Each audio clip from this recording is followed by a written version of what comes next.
Well, howdy there, Internet people. It's Bo again. So today we are going to talk about Attorney General Merrick Garland appointing a special counsel and what that means. Because if you missed the news, Garland is expected to appoint a special counsel to oversee the criminal investigations into former President Donald J. Trump. Both of them that we know of. So, as soon as this news broke, you had a bunch of commentators telling you what it means. We don't know what it means. There are a lot of people right now who I feel are reporting their hopes as fact. We don't know what this means because it can mean kind of one of two things, and they are wildly different outcomes. So let's go over what we know. When it comes to the cases, you have the documents case, based on everything that is publicly available, to include Trump's statements, his own statements. That's kind of open and shut. The material facts, they're not really in dispute. What's in dispute is Trump's belief that it was okay for him to do this. A special counsel makes no sense in that case. Now you look at January 6th. That's an entirely different species. That's a case with a lot of moving parts, with a whole lot of communications, with a whole lot of people who their stories have to be understood and compiled to get a clear picture. A special counsel kind of does make sense on that one. What do we know about Garland? Garland has been a stickler for making sure that DOJ remain apolitical. It shouldn't be partisan. This has been a big thing for him. The thing is, and Garland certainly knows this because he's very conscious of perception, because of the last few, special counsels are perceived as political. So it seems like an odd move there. So,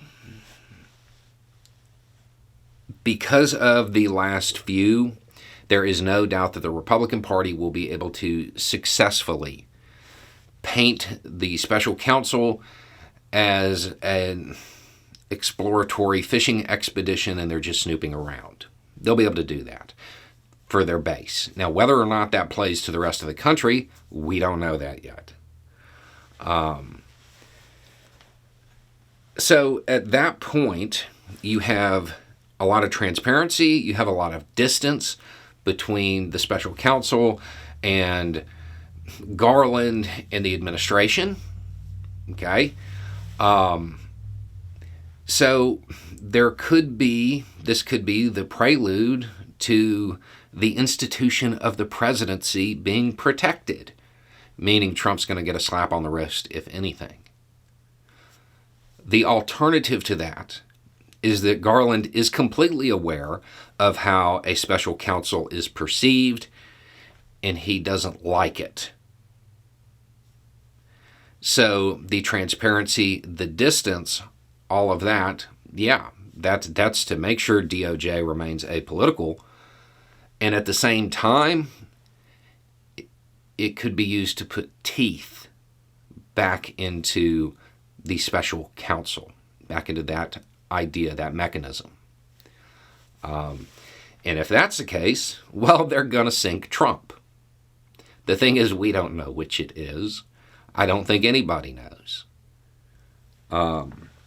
Even if Garland's expectation is to put teeth back into the special counsel, there's no way for him to know that it's going to play out that way. The good news for everybody is that, as expected, shortly after the midterms, was off by a couple days, but we're about to see a flurry of movement. And here it is. This isn't actually what I was expecting, to be honest. I kind of expected them to move forward with the documents case and eventually just throw it to a jury. The special counsel, it doesn't necessarily need to slow things down. That's something that a lot of people are suggesting, is that this is going to drag on and on and on because of the last few. It doesn't have to work that way.